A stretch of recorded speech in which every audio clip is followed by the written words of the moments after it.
আমরা কারো পদত্যাগ চাইনি। পদত্যাগের নাটক দেখেছে বাংলাদেশের মানুষ। তার চাইতে বহুগুণ লুটপাট করেছে আওয়ামী ফ্যাসিবাদী শক্তি। আমরা ফ্যাসিবাদ বিরোধী জাতীয় ঐক্য যেটা সৃষ্টি হয়েছিল, সেই জাতীয় ঐক্যে ফাটল ধরানোর চেষ্টা লক্ষ্য করছি। অত্যন্ত সুকৌশলে গণতান্ত্রিক শক্তিগুলোর মধ্যে বিভেদ সৃষ্টির পায়তারা চলছে। আমরা বলতে পারছি আওয়ামী লীগের অত্যাচারের কথা, নির্যাতনের কথা আমরা বলতে পারছি। এই ফ্যাসিবাদী আমলের লুটপাট দুর্নীতির কথা, গুম খুন অপহরণের কথা। আমরা রক্ত দিয়েছি, এদেশের মানুষ রক্ত দিয়েছে গণতান্ত্রিক অধিকার প্রতিষ্ঠার জন্য। এদেশের মানুষ রক্ত দিয়েছে আইনের শাসন জারি করার জন্য। আমরা রক্ত দিয়ে সংগ্রাম করেছি আদালতের রায়ের সুষ্ঠু বাস্তবায়ন করার জন্য। করতে চাই যে রাষ্ট্রের মধ্যে আর কোনদিন কোন স্বৈরাচারের উৎপত্তি হবে না, আর কোনদিন সংসদীয় প্রয়ারের উৎপত্তি হবে না, আর কোনদিন রাষ্ট্রে স্বৈরাচারের ফ্যাসিবাদের উৎপত্তি কোন প্রজনন স্থল হবে না। এই দেশে আমরা জানি 200 বছরের ব্রিটিশ শাসনের সময় ইস্ট ইন্ডিয়া কোম্পানি যে লুটপাট করেছিল, তার চাইতে বহুগুণ লুটপাট করেছে আওয়ামী ফ্যাসিবাদী শক্তি।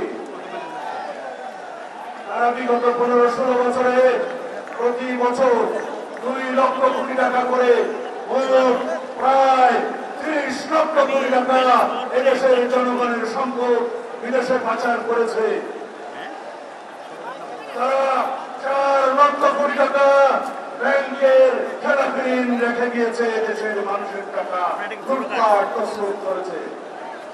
মেগা প্রকল্পের নামে 2,80,000 কোটি টাকা মেগা দুর্নীতি করেছে এই ফ্যাসিস্ট হাসিনা।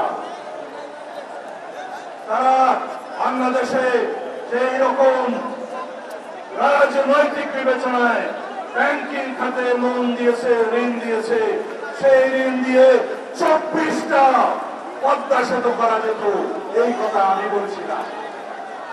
এই সমস্ত তথ্য দেবপ্রিয় ভট্টাচার্যের নেতৃত্বে গঠিত শ্বেতপত্র কমিটির রিপোর্টে প্রদান করা হয়েছে।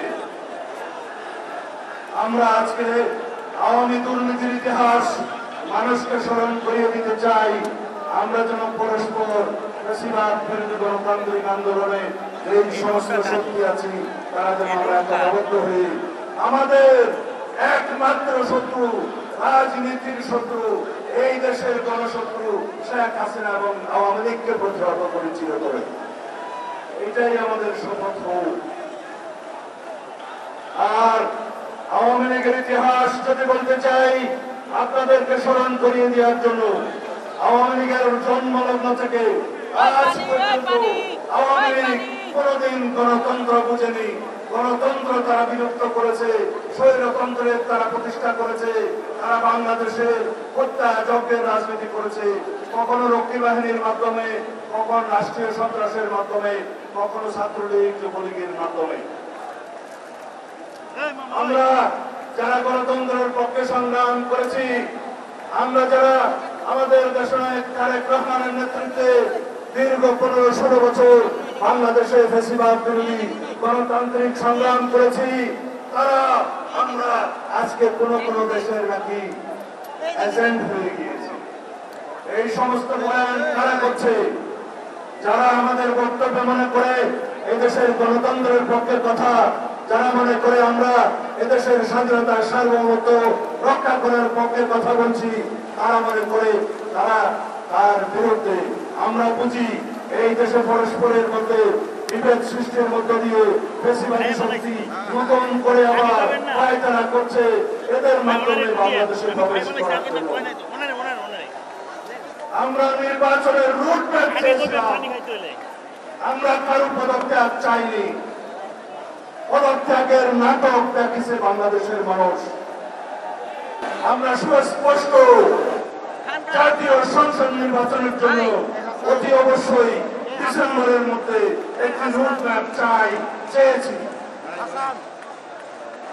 আমরা গণতান্ত্রিক অধিকারের জন্য যদি কথা বলি, সেটা যদি আমাদের অপরাধ হয়, সেই অপরাধ আমরা বারংবার করতে পারব। আমরা আশা করি এই সরকার আইনের শাসন প্রতিষ্ঠা করবে, আদালতের রায় কার্যকরের মধ্য দিয়ে ইশরাক হোসেনের শপথ পাঠ করাবে, এই সরকার নির্বাচনের জন্য রোডম্যাপ প্রদান করবে। অন্যথায় যদি এই অন্তর্বর্তীকালীন নিরপেক্ষ সরকারের বিরুদ্ধে গণতন্ত্রের দাবিতে, নির্বাচনের দাবিতে বাংলাদেশের মানুষকে আন্দোলন করতে হয়, সেটা হবে ইতিহাসে একটি দুর্ভাগ্যজনক অধ্যায়।